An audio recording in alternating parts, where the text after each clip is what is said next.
Bienvenidos a la lección juvenil número 6 titulada Pescador para Jesús. Gracias por escuchar esta lección que con mucho cariño preparamos para ustedes para que podamos estudiar la palabra del Señor por medio de la lección juvenil. Edwin, ¿cómo estás?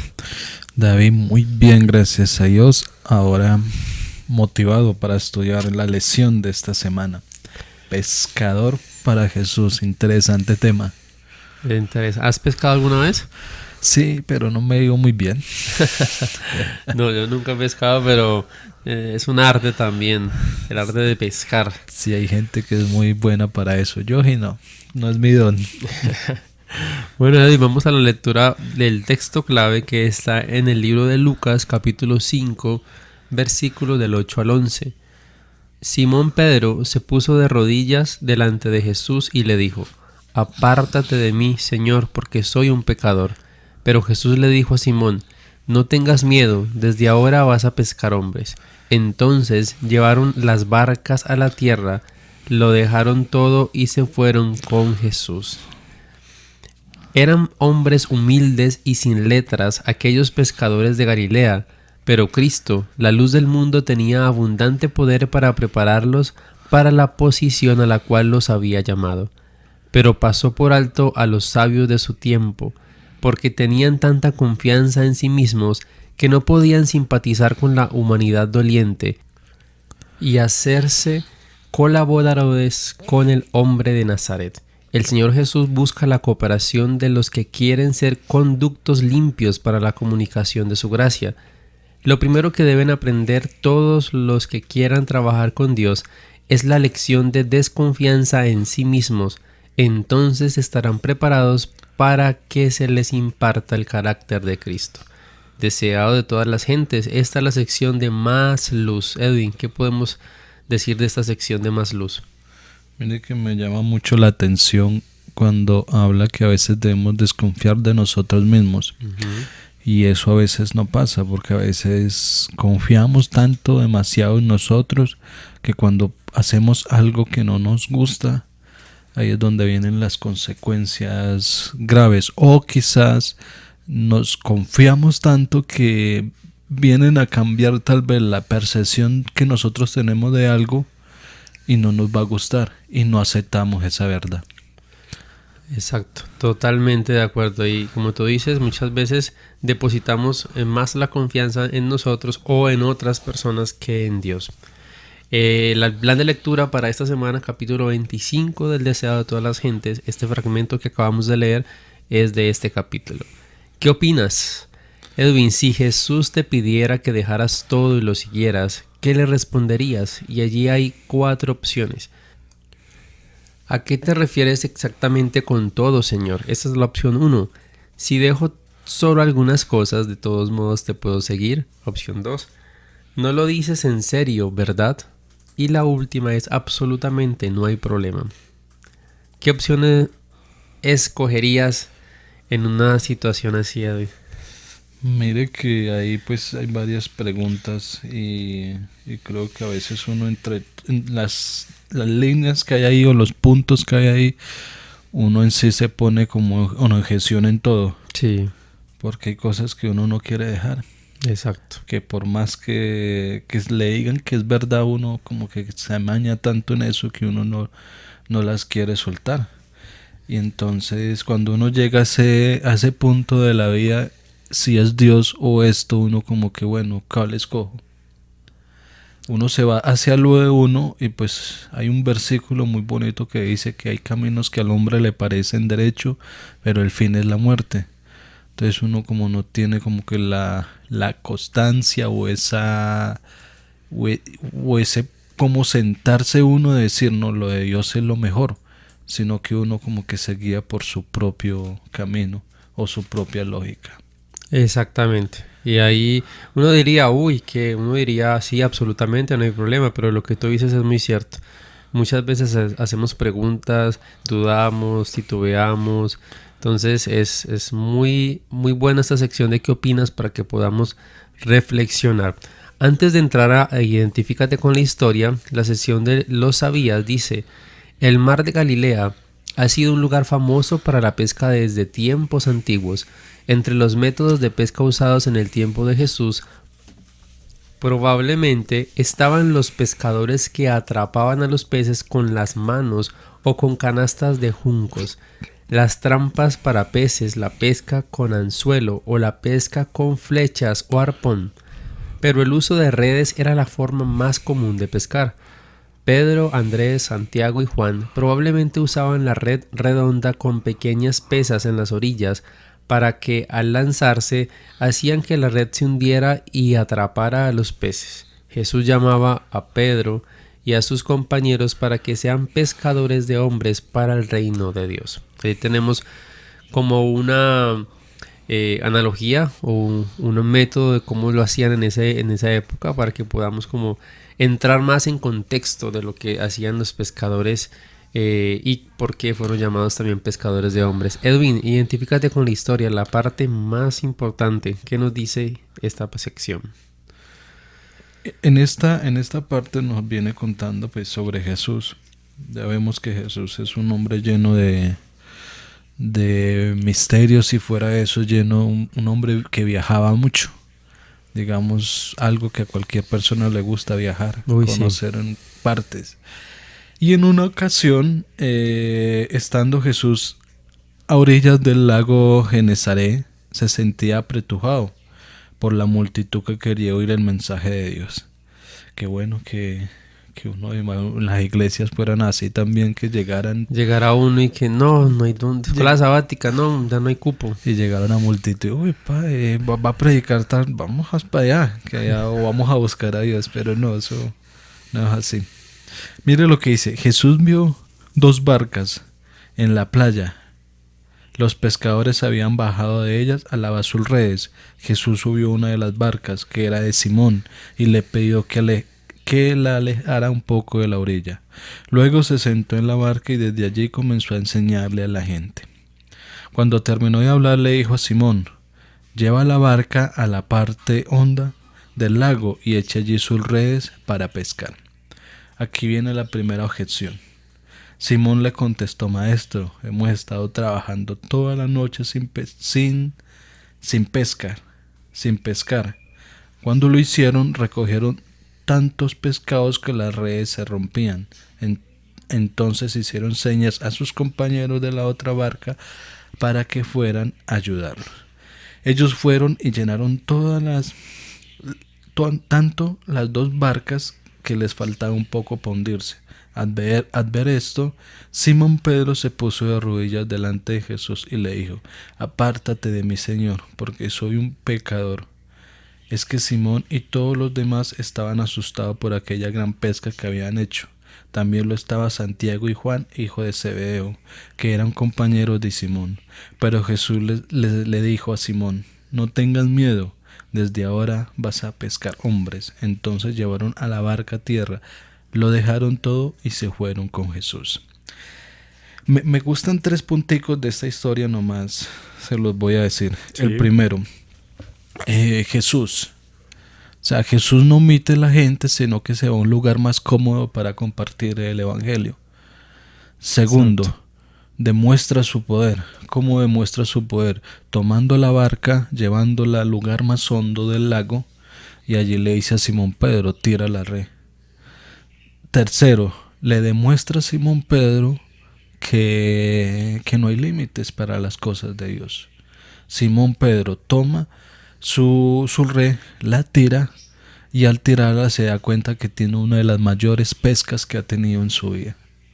O sea, salen hartos pescados, y fuera de eso, Simón Pedro no es egoísta. ¿Por qué no es egoísta? Porque llama a sus compañeros. Toma los peces, los tiran en las barcas, y acá dice que eran tantos los pescados que trajeron que llevaba esa red que prácticamente la barca se ponía a hundirse. Dios lo bendijo, y fuera de que Dios lo bendijo, Simón compartió su bendición con la otra barca que estaba cerca de la orilla. Exacto. Muy, muy buena explicación. Hay 2 preguntas en Explica la Historia para que podamos avanzar, que me parecen importantes. La primera, Edwin, es: ¿Por qué crees que Jesús realizó el milagro de la gran pesca antes de pedirles a los pescadores que lo siguieran? Y la segunda es, ¿por qué piensas que los pescadores siguieron a Jesús sin hacer preguntas? ¿Qué crees que esperaban de Jesús en ese momento? Miren lo importante, porque para alguien seguir a otra persona primero debe estar seguro. Claro. Y de demostrarle que él tiene algo que ofrecerle. Por eso Jesús hizo ese milagro. Y él se sintió, digamos, asustado, pero emocionado, ¿no? Yo voy a estar bien al seguir a este hombre. Y la otra pregunta que usted dice que se me olvidó, no sé es si la de ¿por qué piensas que los pescadores siguieron a Jesús sin hacer preguntas? Porque vieron ese milagro. ¿Por qué seguimos nosotros a Jesús? Porque vemos los milagros que Él hace en nosotros. Y no solo en nosotros, sino en otras personas. Entonces, por eso no tenemos duda de que Dios existe. Así es. Y bueno, yo me imagino que ellos al ver, no sé cómo será ver y escuchar a Jesús, debe ser un poder de convicción y de convencimiento que es muy certero, ¿no? Sí, porque imagine que dice que hay que o sea, la multitud lo apretujaba, o sea, se sentía en un espacio, digamos, donde había mucha gente, entonces se sentía entonces le tocó que irse para una barca y subió en la barca empezó a predicarle, entonces era mucha gente que lo seguía, y era uno ver esta gente, fuera eso, ver esta gente, ver una pesca de estas, ¿qué más piensa uno? Claro. Uno dice, aquí hay algo. Hay algo diferente. Yo me imagino, ¿cuánto no le generó económicamente esa pesca a Simón y a los otros que estaban ahí? Una pesca bastante grande. Demasiado. Edwin, puntos de vista. Un cristianismo sin discipulado siempre será un cristianismo sin Cristo, dice Dietrich Bonhoeffer, pastor y teólogo alemán.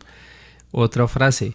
Que este sea vuestro único propósito, vuestra oración, vuestro deseo, que seáis desprovistos de todo egoísmo y con plena sencillez sigáis solamente a Jesús. Tomás de Kempis. Este era un monje católico, sin embargo estas frases son muy ciertas, ¿no? Independientemente de quién las haya escrito, creo que son muy puntuales y son muy esenciales. Y la última dice, en la vida espiritual hay una sola cosa que produce felicidad genuina, y esa es la obediencia. ¿Qué pensamos de esta frase, sabe?